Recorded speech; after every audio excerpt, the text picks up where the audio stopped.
Hello and welcome to Rajya Sabha Television. You're watching The Big Picture with me, Frank Pereira. Leaders of India and ASEAN on Thursday discussed ways to boost maritime security, connectivity and trade as Prime Minister Narendra Modi asserted that India shares the ASEAN vision for rule-based societies and pitched for freedom of navigation in the region.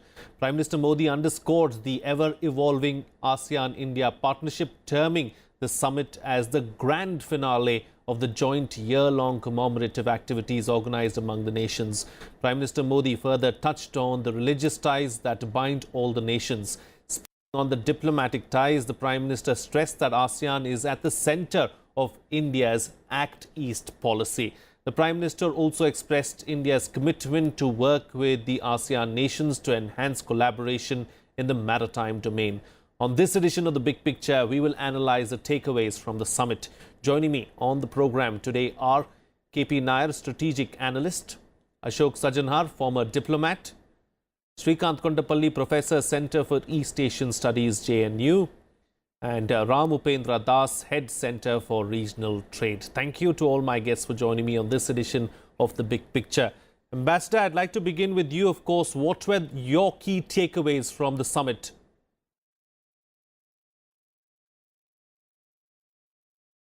Key takeaways from Prime Minister Modi's statement at the plenary, first of all, that there are huge opportunities that await both India and ASEAN to strengthen their relations, and these stronger ties are going to be beneficial and advantageous not only for India, not only for ASEAN, for the region and for the world in terms of the security, stability and prosperity. He, in my views, pressed all the right buttons because he spoke, first of all, about maritime security, because that is an issue that that has become alive with a number of ASEAN nations, whether it is Vietnam, Philippines, Brunei, Indonesia, Malaysia, 5 of them at least. And of course, as far as India is concerned, looking at the expansionist policies and the of China in South China Sea, that has become a cause of worry and concern. So he stressed on the fact that there has to be rule of law, and he particularly mentioned also the primacy of the United Nations Convention on Law of the Seas 1982, which should govern relations there. Then, of course, as the Prime Minister has mentioned earlier also, it is commerce in terms of the economic partnership, and that was also something that the Singapore Prime Minister, who's now become the chair of ASEAN for the coming year, he also mentioned in terms of the investment trade relations between the two countries, how significant they are, how important they are. And of course, the Prime Minister mentioned that over the last 25 years, we have been able to take our trade forward 25 times. But still the potential, in my view, and I think everyone realizes it, that the potential is much larger than that. The third aspect on this is connectivity. Connectivity, not only in terms of physical connectivity, we've been talking about connecting our northeastern states through the trilateral highway, through Myanmar to Thailand and beyond, also that to Laos and Cambodia and Vietnam. So connectivity, both physical and digital, and maritime connectivity and air connectivity, because some of the cities, of course, and countries are well linked with India through civil aviation. But much of ASEAN is not linked. Then he also brought in the 1,000 year of our relationship in Ramayana and Buddhism. Yes. All right.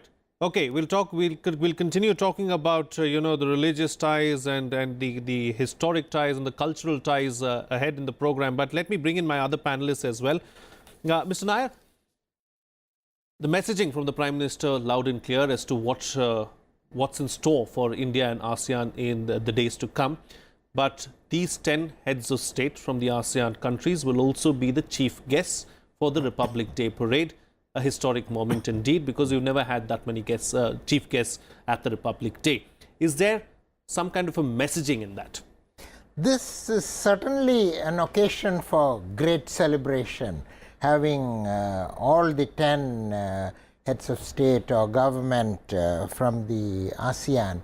But what worries me is a disconnect between what the government is doing and the public perception of this whole relationship. Public perception on which side?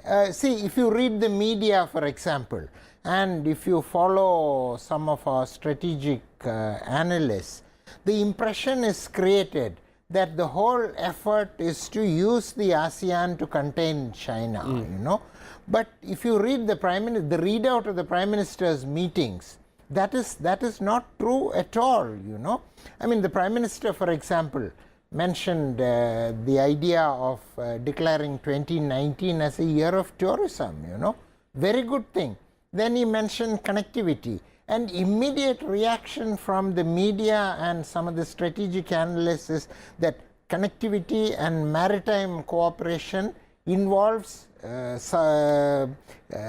freedom of navigation in South China Sea and restraining China, That I don't think that is what the Prime Minister meant, See, so the government is trying to give a creative spin to the whole relationship, India can do so much with the ASEAN, and the effort, in my opinion, is not at all from the point of view of the government to contain China. Why bring in China into our relationship with the ASEAN, But it's very unfortunate that the public perception, contributed by many strategic analysts who feel that the environment in the country is very conducive to China bashing.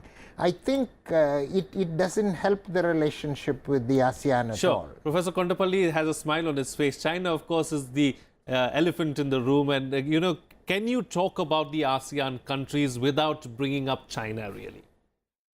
Well, we are now in a very interconnected world, and many issues, they will have a spillover effect on other regions as well. The ASEAN was formed in 1967 with two major drivers.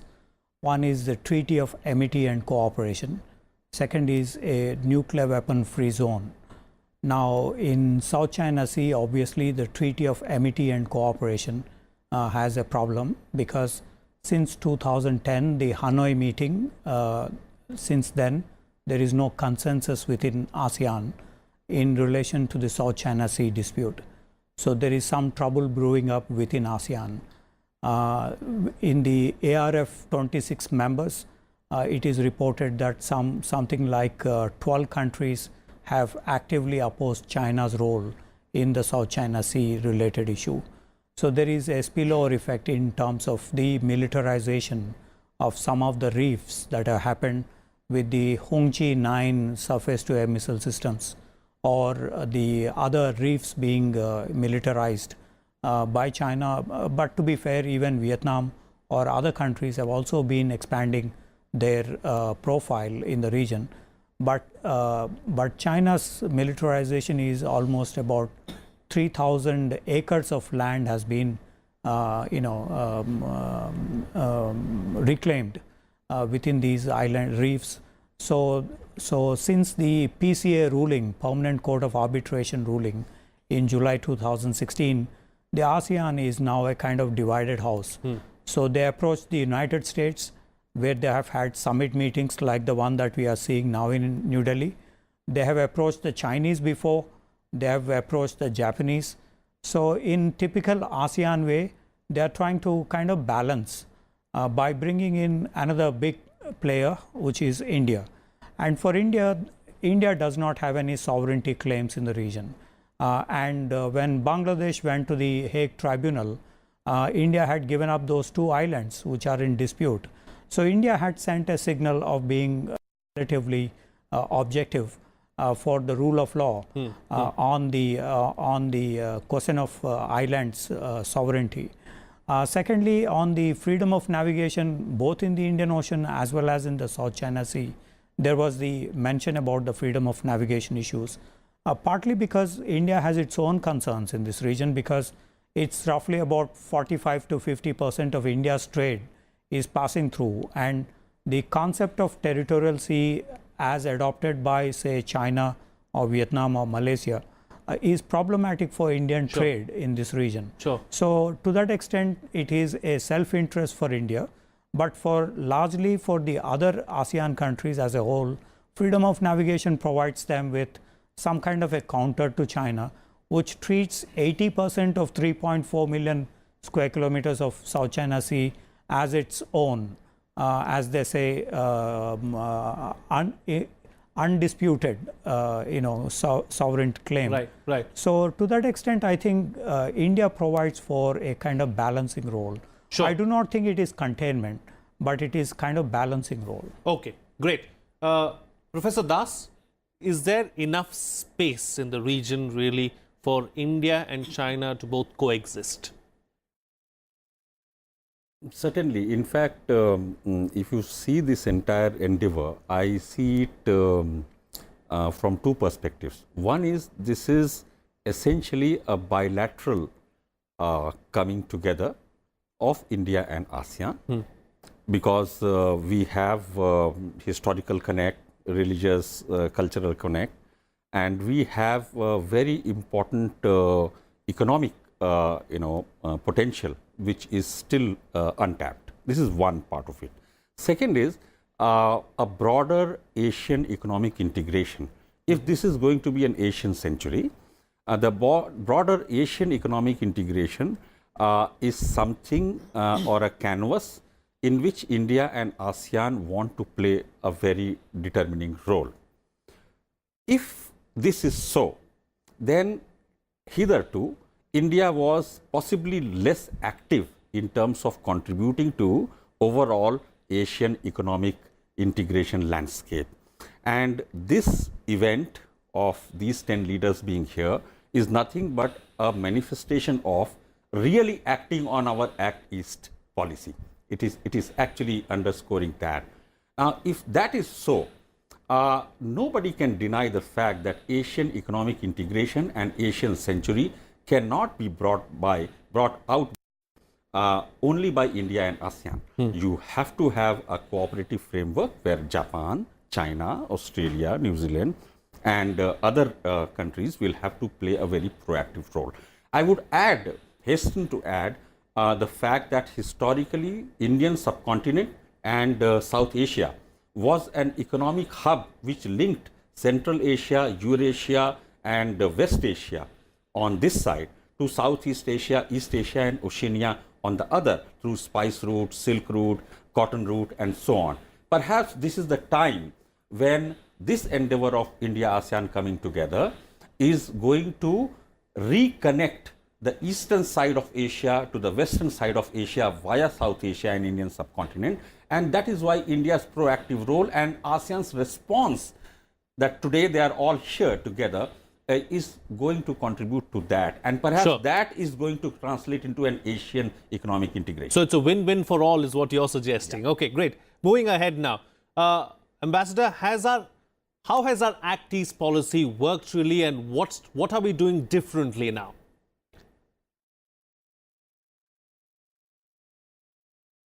Well, Frank, very interesting question because, one must realize that, number one, Act East policy is a successor to the Look East policy.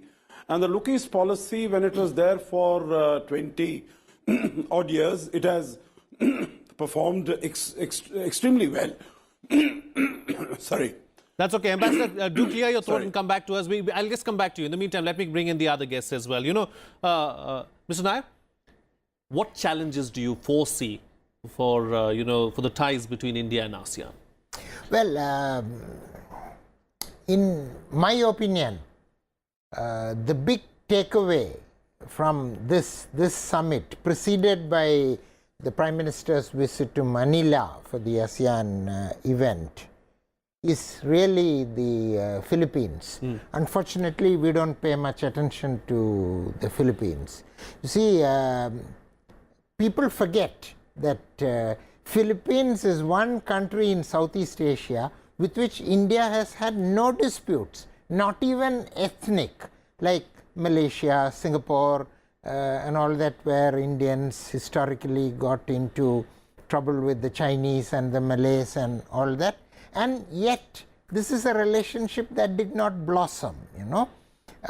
When Prime Minister went to Manila in November, it was the first summit with the Filipinos in 36 years to be held in Manila.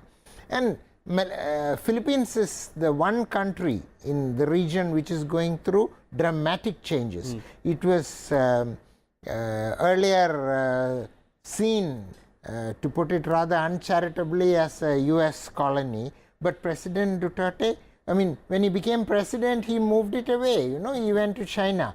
And they seem to have a very dynamic leader in Rodrigo Duterte at the moment. Yes, yes. And after the bilateral with President Duterte yesterday, the readout from our side talks about India's contribution to Philippines build program and effort to have mutual investments and all that. See, our relationship with most of the ASEAN countries is now good, and Philippines was one blind spot, you know, one vacant spot.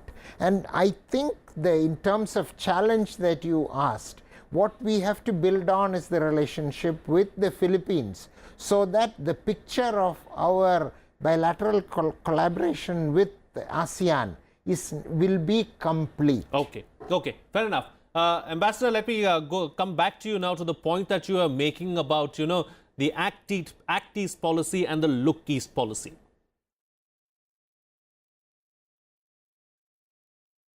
Yeah, so, you know, there were very compelling reasons why the Look East policy was initiated and launched in 1992. And it did work well for the 20 years. As you know, we mentioned earlier, the trade between ASEAN and India increased about 25-fold over these years. But then it was found that it has really become stagnant. It has, you know, come into a morass, and there was need for further invigoration and giving greater dynamism to it. So that is how it was launched in November 2014 at the East Asia Summit in Myanmar by Prime Minister when he went to participate in the first East Asia Summit there. And I can say that, you know, over the last 3 years plus, it is a work in progress. But in terms of the energy that it has imparted to the relationship, that is truly commendable, because it has focused on all the issues where there is huge potential, but where in terms of the results, there has not been much to see. I would mention in terms of the connectivity issue, for instance, you know, this trilateral highway going from northeast of India through Myanmar to Thailand and beyond. That has been going on for a large number of years. But, you know, there are positive indications that are available that it is going to be completed by 2019, by next year. Similar is the case as far as Kaladan multimodal transport is concerned. And when the Prime Minister was participating at the East Asia Summit in Kuala Lumpur in 2015, he assigned $1 billion to promote connectivity, both physical connectivity and digital connectivity. Sure. The other is, of course, commerce. We have spoken about trade and investment. We have the negotiations on the Regional Comprehensive Economic Partnership Agreement. They have been going on since 2012. I think there is need for us to conclude that quickly, maybe within this year, so that that will also be an indication of the seriousness on both sides, on India as well as ASEAN and the other participating countries, Australia, sure. New Zealand, so you're suggesting that, Japan, that we need China, to... that we mean business to take our relationship forward. Sure. Sure. So you're suggesting that we need to speed up our projects, and also the last few years, the pace of the projects has picked up is what you're suggesting, and that's what's really changed over the last few years. Professor Kondapalli, you know, the theme this time around is shared values, common destiny. How do you see that being translated on the ground? Well, the many ASEAN countries are maintaining very high percentage of growth rates. And also many are kind of diversified with the HRD profile and so on and so forth. there is, since the labor costs are relatively low within the ASEAN as with India, you have a lot of complementarities between India and ASEAN. So one aspect is the economic one. Second is, since the ASEAN is, as we discussed, the maritime related issues, on those there is the International Maritime Organization estimated that 52% of global piracy incidents are actually now happening in Southeast Asia.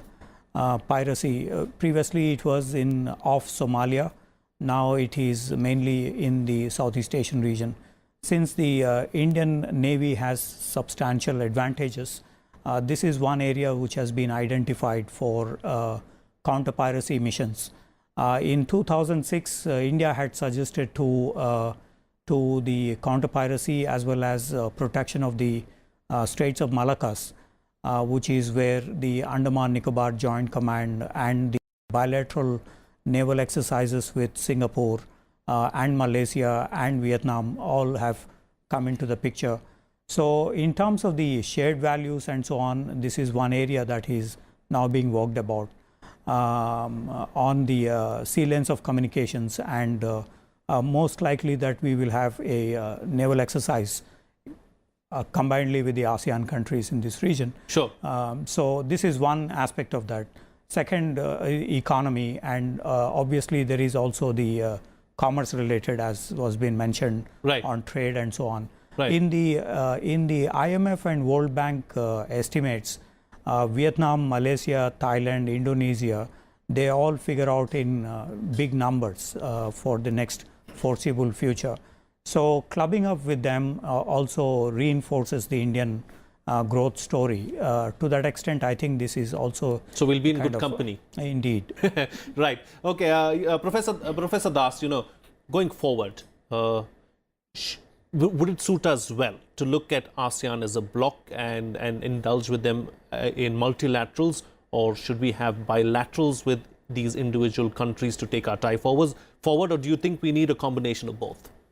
A combination, because two nations, when they interact, there are certain issues that are very basically very much bilateral in nature.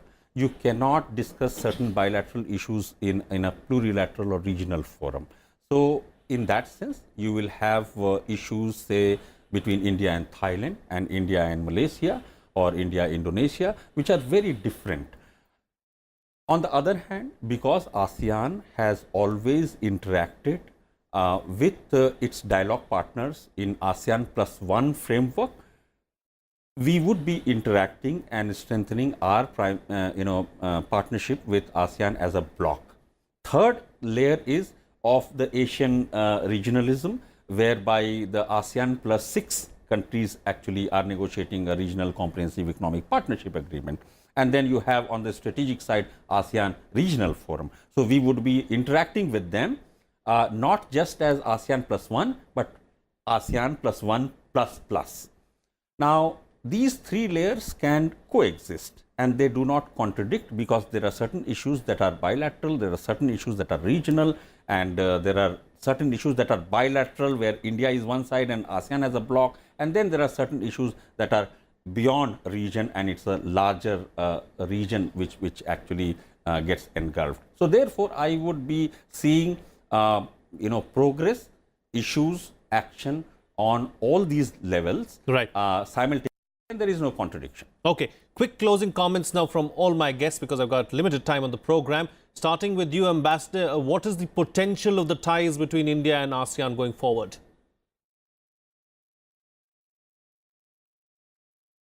Potential is huge, Frank. I think if we take areas, whether it is trade and economic cooperation, collaboration, whether it is strategic issues in terms of providing maritime security and cooperation, or it is in the area of fighting counter-terrorism, providing, having defense engagement, I think there are a large number of areas where both ASEAN and India can cooperate and collaborate. And I think one aspect that the Prime Minister made very clear is that we maintain the centrality of ASEAN in all the negotiations, whether it is in terms of ASEAN Regional Forum, it is ASEAN Defense Ministers meeting plus, it is East Asia Summit, it is RCEP, whatever might be the format, for us, ASEAN is the central pillar of our Act East policy and all our engagements in that region. I think this will be very, very comforting and very satisfying as far as ASEAN is concerned, because they have been Point very taken, Ambassador. Mr. Nair. Well, as we celebrate this occasion with 10 leaders on our Republic Day from the ASEAN, we should not forget how we got here. And I think that is what will provide the key to the future. Go back to 1992, and we had to fight at every stage to get into this relationship with the ASEAN, you know. It was after a great effort that we became a full dialogue partner with the ASEAN. To get into the ARF, we really had to struggle, not only with the ASEAN countries, but with the United States and others. And we should never forget that this whole process was started by Singapore, you know. Sure. I mean, 1992, National Day, Goh Chok Tong, in his speech, he outlined the idea of an India fever in Singapore, you know. So we should not forget the history. that now that we have got here, that we made a lot of effort and perseverance to get here. Sure. And then we will value where we have the relationship now. Professor Kondapalli, the way forward. I think there is substantial potential as well as realization of all these, mainly in the economic field, from $80 odd billion to projected, $120 billion and beyond.